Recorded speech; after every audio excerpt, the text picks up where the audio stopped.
નમસ્કાર બાળ મિત્રો, શેઠ જે એસ સોનાવાલા પરિવાર આપનું હાર્દિક સ્વાગત કરે છે. હું રેશમા પટેલ આજે તમને ધોરણ 8માં કાવ્ય 8 માં કહ એક કહાની વિશે શીખવીશ. તો શરૂઆત કરીએ. પહેલાં આપણે કવિતા સંગીત સાથે સાંભળીએ, પછી એની સમજૂતી મેળવીશું.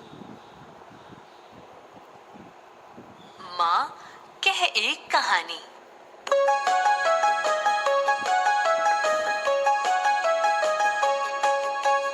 माँ कह एक कहानी, बेटा समझ लिया क्या? तूने मुझको अपनी नानी, कहती है मुझसे यह चेती, तू मेरी नानी की बेटी।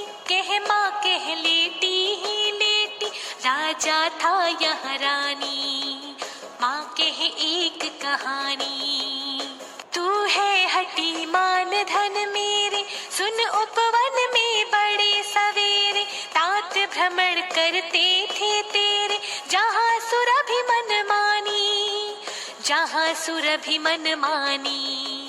हाँ माँ यही कहानी, वर्ण वर्ण के फूल खिले थे, झलमल कर हिम बिंदु मिले थे, हल्के झोंके हिले मिले थे, लहराता था पानी, लहराता था पानी।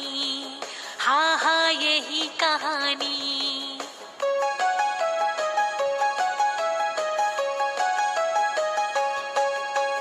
गाते थे खग सुमधुर स्वर में, सहसा एक हंस ऊपर से गिरा, वेद होकर खरशर से हुई पक्ष की हानि, हुई पक्ष की हानि। करुणा भरी कहानी, चौंक उन्होंने उसे उठाया, नया जन्म सा उसने पाया, इतने में आंखें टक आया, लक्ष्य सिद्धि का मानी, लक्ष्य सिद्धि का मानी। कोमल कठिन कहानी,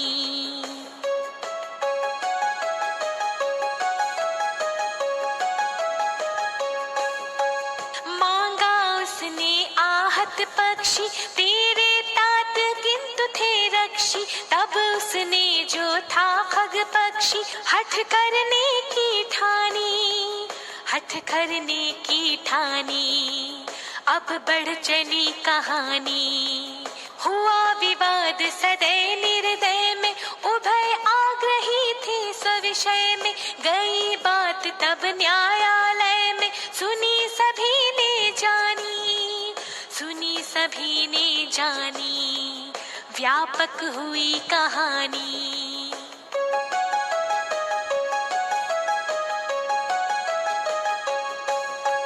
राहुल तू निर्णय करे इसका, न्याय पक्ष लेता है किसका?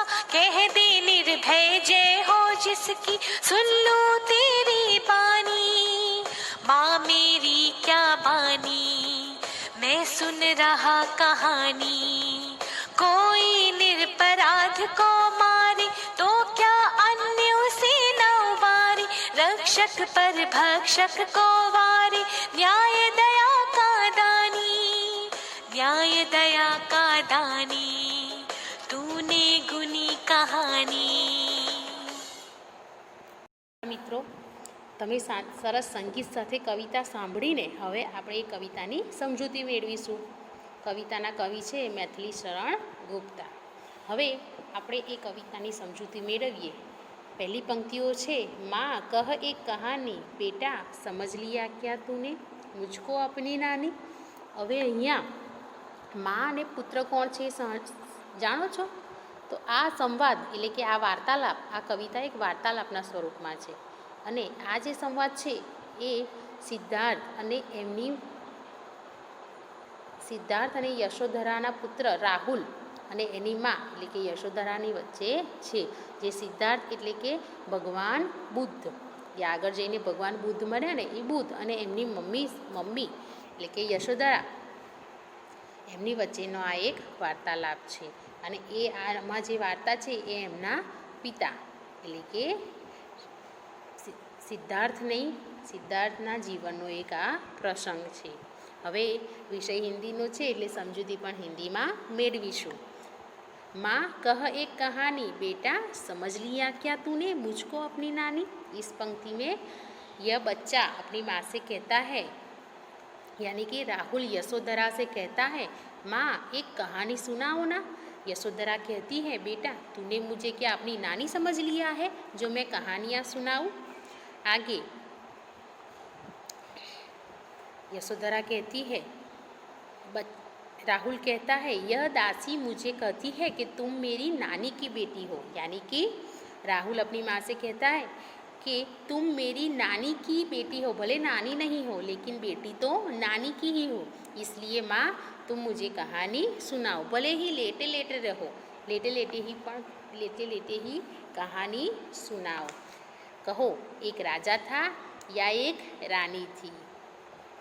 यहाँ यशोधरा कहती है, मेरे बेटे तू बहुत जिद्दी है, अच्छा तो मैं तुझे एक कहानी सुनाती हूँ।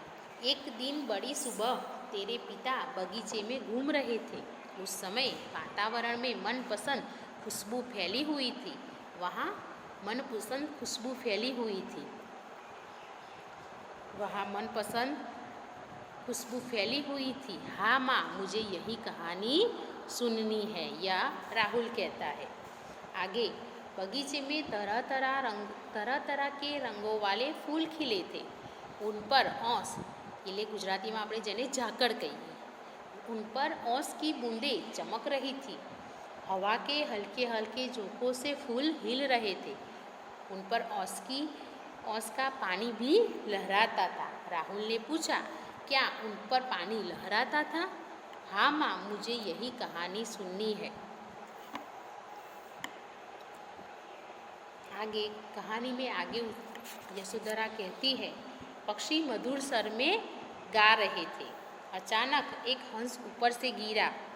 वह पक्षी बाण से बिंध घायल हो गया था। उसका एक पंख घायल हुआ था। दुखी होकर राहुल ने पूछा, पंख घायल हो गया था?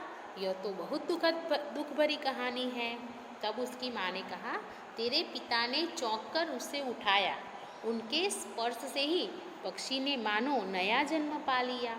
उसी समय शिकारी वहाँ आ पहुँचा और उसे कहता है, गर्व से कहता है कि इस पक्षी का निशाना सही बैठा, इस पक्षी का शिकार मैंने किया है, इसलिए यह पक्षी मेरा है। क्या अचूक निशाने का अभिमान था उसे? यह तो कोमल पर कठिन कहानी है। आगे उसकी माँ कहती है, शिकारी ने तेरे पिता से घायल पक्षी मांगा, परंतु तेरे पिता पक्षी की रक्षा करने वाले थे। तब पक्षियों का मांस खाने वाला यह शिकारी पक्षी लेने पर अड़ गया। यहाँ तुम्हारे पिता अपनी जीत पर अड़ गए कि उन्होंने इस पक्षी की रक्षा की है, वह उसे नहीं देंगे, और शिकारी अपनी जीत पर अड़ गया कि मुझे यही पक्षी चाहिए। राहुल बोला, वह अड़ गया, अब तो मामला बहुत बढ़ गया। इस प्रकार सहदय, दया करने वाला, और निर्दय, जिसके मन में दया नहीं है, मारने वाला, इन दोनों में बहस हो गई। दोनों अपनी अपनी बात पर डटे हुए थे। तब यह बात न्यायालय में गई, यानी कि न्याय करने के लिए इसे न्यायालय में ले जाया गया। वहाँ यह बात सभी ने सुनी और मालूम की। वहाँ यह बात सुनी और लोगों ने समझी। राहुल ने पूछा, क्या सभी ने बात सुनी और मालूम की? तब तो यह बात चारों ओर फैल गई। यशोधरा कहती है, हे राहुल, तू इस विवाद का निर्णय कर और बता कि न्याय किसका पक्ष लेता है। तू निर्भय होकर बता कि इसमें विजय किसकी है। जरा तेरी बात मैं भी सुनूं। राहुल कहता है, माँ मैं क्या बात बताऊँ, मैं तो बस कहानी सुन रहा था। कोई किसी निर्दोष को मार रहा हो तो दूसरा उसे क्यों ना बचाए। न्याय तो वही है जो दया के पक्ष में हो, यानी कि मारने वाले से बचाने वाला बड़ा होना चाहिए और बचाने वाले के पक्ष में ही निर्णय होना चाहिए। राहुल ने कहा, क्या दया न्याय का दान देती है? यशोधरा बोली, तूने सचमुच कहानी समझ ली है। यहाँ बच्चे ने कहानी समझ ली कि मारने वाले से बचाने वाला बड़ा होता है, इसीलिए न्याय हमेशा बचाने वाले के पक्ष में होना चाहिए। बच्चों, आपने भी कविता का भावार्थ समझ लिया होगा।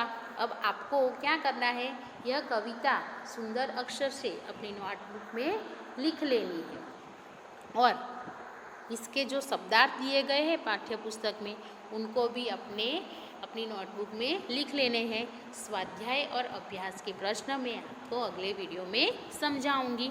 नमस्कार।